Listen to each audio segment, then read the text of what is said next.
Good morning. It is currently 4:35 in the morning. I need to be at the gym by 5:30. I don't need to be there, I just want to be there by 5:30. This video is due at 9 o'clock in the morning, and I haven't thought about it yet. So I'm gonna go make a cup of coffee. Let's have coffee together. Let's do that. So the first thing I do when I wake up in the morning, just delete half a bottle of water. Drink like 16 to 20 ounces of water, and I take my creatine. This is the only supplement I take. It's very well studied. It has good benefits for you in exercise. And then it's coffee time. So I'm gonna brush my teeth and get my coffee started.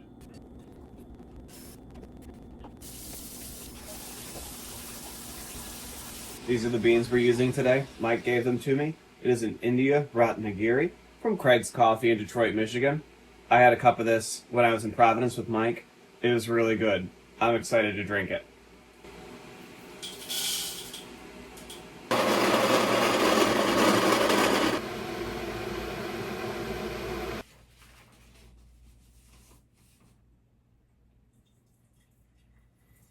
If you're not familiar, the type of coffee that I'm making is called a pour over. So I start off by wetting the filter with hot water. I pour my freshly ground coffee in there.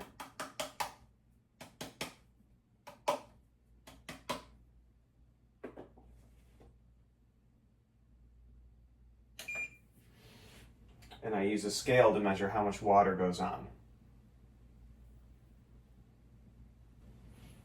An initial bloom, about 60 grams.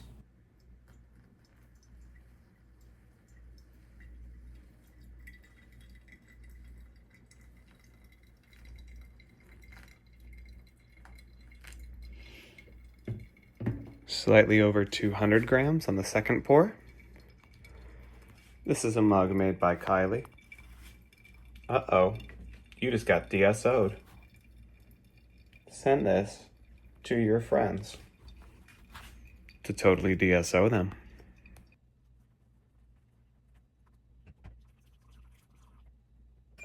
And that's it. That's the coffee making process. It takes the longest to boil the water, but the coffee's usually ready, and if I wake up at 4:25 like I did today, it's 4:55 right now. And because I was filming today, it took extra time, but usually I have coffee in my hand within about 20 minutes of waking up.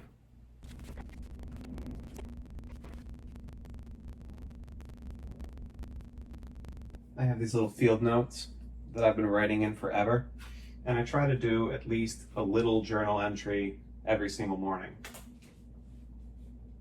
I haven't done one the last couple of days because it's been a chaotic last couple of days, but we're back on the horse today, and that's okay. Hey buddy, you want to come talk about coffee with me?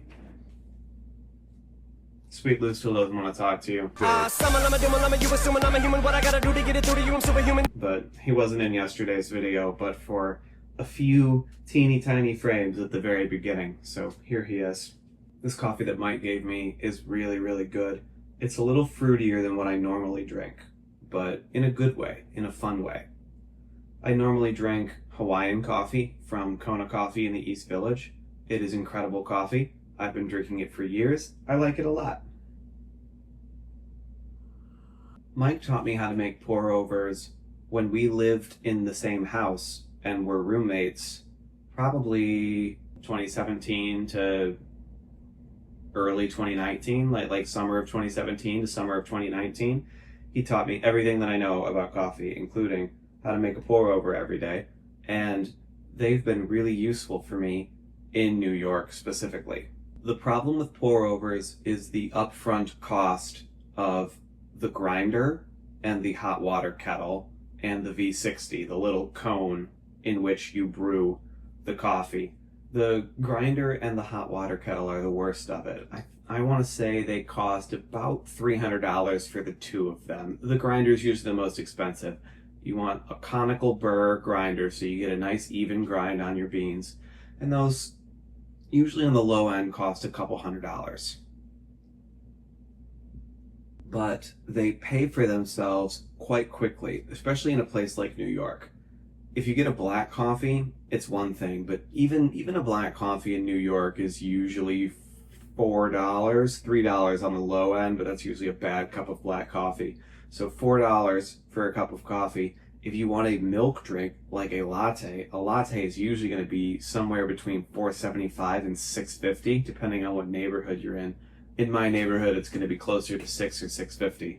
So the pour over is great because it saves me tons and tons of money in coffee. I buy a $19 bag of beans, which you might think $19 is a lot for a bag of beans if you've only ever bought grocery store beans, but for single origin, like craft coffee, $19 a bag is pretty good. I'll usually pay anywhere from 17 to 25 just out in the real world, but I've been buying Kona for a long time and I like it a lot. Their bags are $19. They come with a free cup of coffee when you buy one, and each bag lasts me, I want to say 19 days. So a little less than 3 weeks.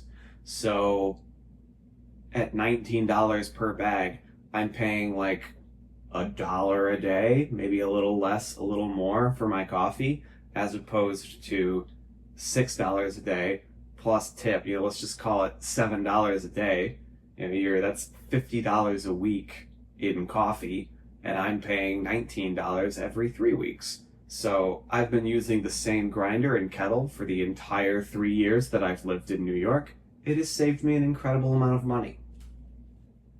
That's really it for right now, though. It's 5:05 in the morning. I'm going to try and get this coffee finished and then get to the gym by 5:30, which I think is manageable. And then this video needs to be online by 9, which means I need to race back from the gym at 7 o'clock in the morning, edit it in about a half hour, turn it into something that is 5 minutes long or shorter, and export it and upload it by 9 a.m. We'll see how it goes. If you're watching it, I succeeded. Obviously, I haven't been on a photo walk since it's 5 o'clock in the morning, but here are a few of my favorite photos from photo walks before I started doing the Living Like Casey challenge. Maybe I'll give you 3 to 5 older photos that are photos I really like.